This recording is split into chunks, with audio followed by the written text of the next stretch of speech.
नमस्कार दोस्तों। आज हम बात करेंगे एक ऐसे शख्स के बारे में जो मिट्टी से पैसा कमाने का हुनर जानते थे। जी हाँ, वो है धीरूभाई अंबानी, जिन्होंने 500 रुपये और 3 कुर्सी वाले दफ्तर से रिलायंस का विशाल साम्राज्य खड़ा कर दिया। भारत के सबसे अमीर कारोबार रिलायंस की नींव रखने वाले धीरूभाई अंबानी ने एक ऐसी कंपनी खड़ी कर दी जिसने न केवल भारत में बल्कि विदेशों में अपना डंका बजाया।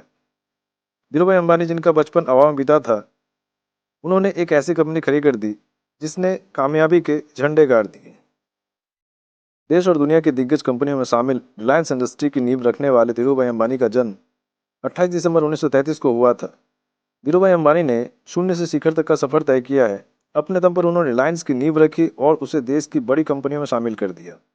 वो एक साधारण परिवार से आते थे और ना ही उनके पास पैसे थे। अभावों में जिसका बचपन बीता, उसने अपनी मेहनत के दम पर अरबों का कारोबार खड़ा कर दिया। महज 500 रुपये और 3 कुर्सी वाले एक दफ्तर से उन्होंने देश की सबसे बड़ी कंपनी रिलायंस की नींव रखी। भले ही उनके पास पैसा ना हो, लेकिन उनके अंदर बिजनेस की अच्छी समझ थी। वो मिट्टी से ही पैसा कमाने का हुनर जानते थे। तो चलिए जानते हैं कि कैसे उन्होंने शून्य से शिखर तक का सफर तय किया है। धीरूभाई अंबानी का जन्म 28 दिसंबर 1933 को गुजरात के छोटे से कस्बे में हुआ था। उनके पिता एक साधारण टीचर थे, तो वहीं माँ हाउसवाइफ थी। 5 भाई बहन के साथ पूरा परिवार 2 कमरे के एक छोटे से घर में रहता था। परिवार की आर्थिक मदद करने के लिए धीरूभाई अंबानी गठिया बेचने का काम करने लगे। वो गिरनार की पहाड़ियों के पास गठिया बेचा करते थे। उससे जो भी कमाई होती माँ को सौंप देते थे। 10वीं पास करने के बाद वो साल 1949 में अपने भाई रमणीक लाल के पास यमन चले गए। वहाँ उन्हें एक पेट्रोल पंप पर नौकरी मिल गई।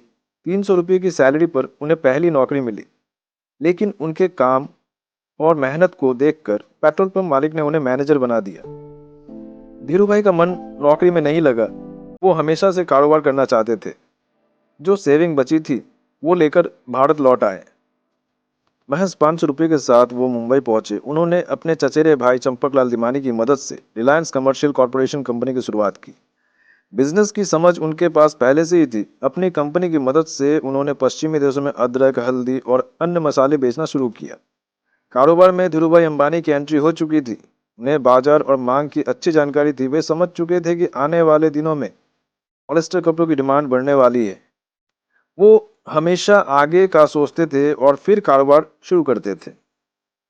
धीरूभाई अंबानी के भीतर कारोबार की कितनी कुशलता और समझ थी, इसका अंदाजा इस बात से लगा सकते हैं कि उन्होंने अरब के एक सेब को मिट्टी तक बेच डाली। ये कहानी कुछ इस तरह से है कि अरब के शेख को अपने बगीचे में गुलाब के फूल चाहिए थे, इसलिए उन्हें खास मिट्टी की जरूरत थी।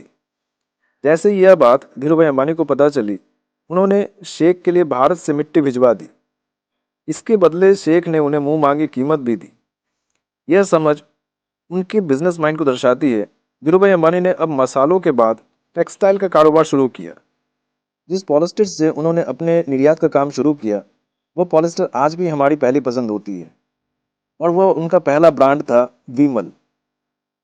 उन्होंने अपनी नई कंपनी रिलायंस कॉमर्स कॉरपोरेशन के लिए मुंबई में 350 वर्ग फुट का कमरा किराए पर लिया।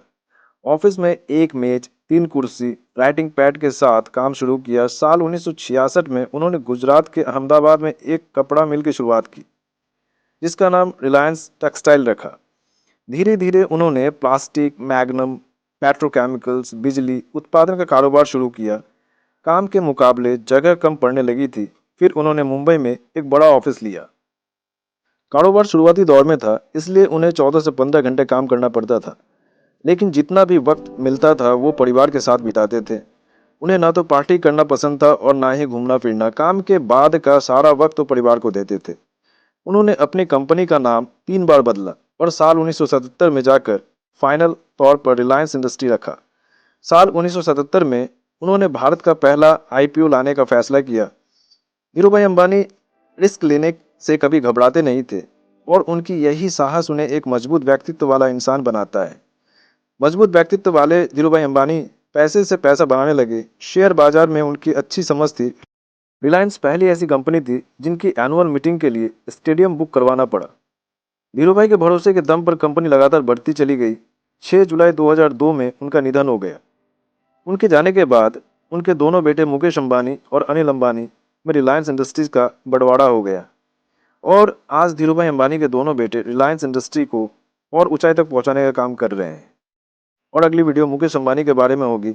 वीडियो कैसी लगी कमेंट में ज़रूर बताएं। वीडियो को एक लाइक और इसी तरह की इंस्पिरेशनल वीडियो के लिए चैनल को सब्सक्राइब ज़रूर करें। धन्यवाद।